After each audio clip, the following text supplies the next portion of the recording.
गणगणगणात बोलते. स्वादगाथा या माझ्या चॅनेलवर तुम्हा सर्वांचे मनापासून खूप खूप खूप स्वागत आहे. चला तर आपण आज एक नवीन आगळी वेगळी रेसिपी पाहणार आहोत. थापीव वडी. मऊसूत लवचिक खमंग अशी थापीव वडी.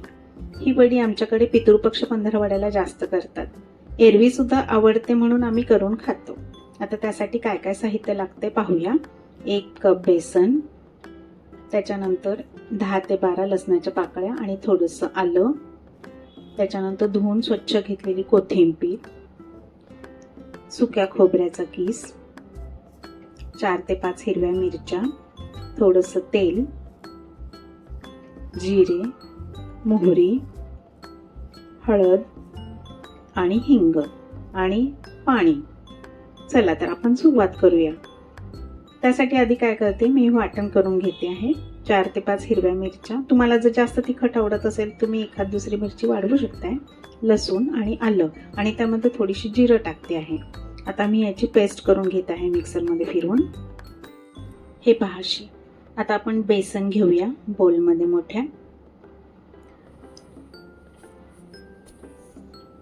आता 1 कप बेसन घेतलं आहे तर त्याला पाणी पण बरोबर तेवढं 1 कप लागेल. पाण्याचं प्रमाण बरोबर घ्या म्हणजे तुमची वडी सुद्धा एकदम परफेक्ट येईल. हे पहा अशी कन्सिस्टन्सी झाली पाहिजे, कढीसारखी पातळ. पहिली हे पहा. आता हे चांगलं मिक्स करून घेतलं आहे. आता आपण फोडणीची तयारी करूया. कढई गरम करायला ठेवली आहे. त्यात मी 3 ते 4 चमचे तेल घेतलं आहे.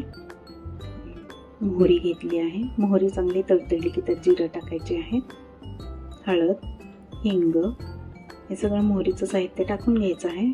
आणि आता हे वाटलेलं वाटण होतं ना, हिरवी मिरची लसूण आल्याचं, ते टाकून चांगलं फ्राय करून घ्यायचं आहे जेणेकरून त्याचा कच्चेपणा गेला पाहिजे. आता हे चांगलं फ्राय करून झालं.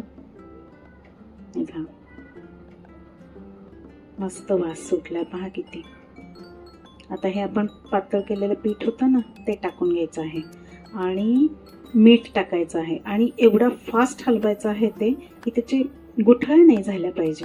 सगळं एकसारखं प्लेन झालं पाहिजे. हे पहा असं आटून घट्ट गोळा झाला आहे त्याचा.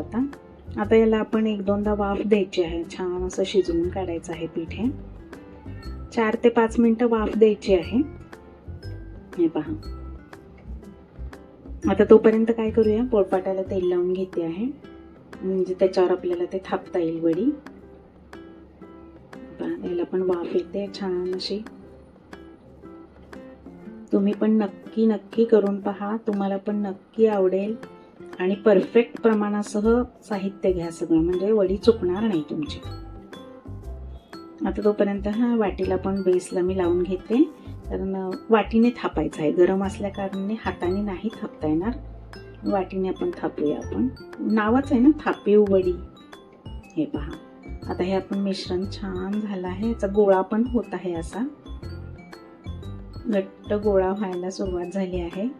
आता हा गरम गरम घट्ट गोळा मी ह्या पोळपाटावर काढून घेते. हे पहा कसा मस्त मऊसूद गोळा झालाय. आता काय करायचं, गरम असतानाच पटापट वाटीने पसरवून घ्यायचं आहे आणि थापून घ्यायचं आहे. थापत थापत पसरवायचं आहे. हे पहा कसं छान झालं आहे. चिकटत नाही आहे याचा अर्थ पीठ पण छान शिजलं आहे. काही लोक काय करतात, पाण्याऐवजी याच्यामध्ये ताक सुद्धा घालून करतात. तसंही केलं तरी चालतं, त्याची पण टेस्ट छान लागते. आता हे छान पसरून झालं आहे. गरम गरम याच्यावरच मी कोथिंबीर पण भुरभुरून घेत आहे.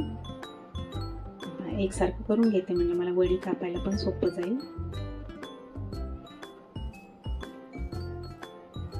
आता आपण याच्यावर कोथिंबीर भुरभुरून घेऊया. तुम्ही पण नक्की नक्की करून पहा. हे पाणी किसलेलं सुक्या खोबऱ्याचा किस आहे तो पण थोडासा टाकते आहे आणि वाटीने असं दाबून घ्यायचं आहे.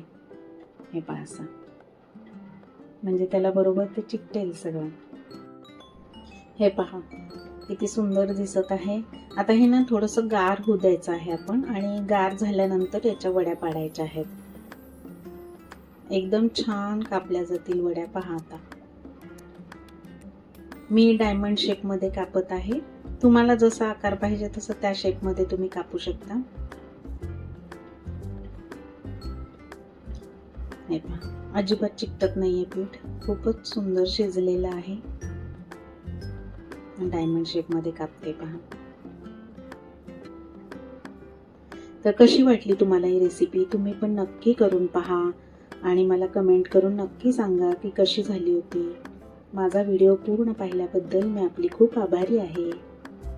अशाच नवनवीन रेसिपी तुम्हाला जर पाहायच्या असतील तर माझ्या स्वादघाताला लवकरात लवकर सबस्क्राईब करा. चला तर मग लवकरच भेटू आपण पुढील व्हिडिओमध्ये नवीन रेसिपीसह.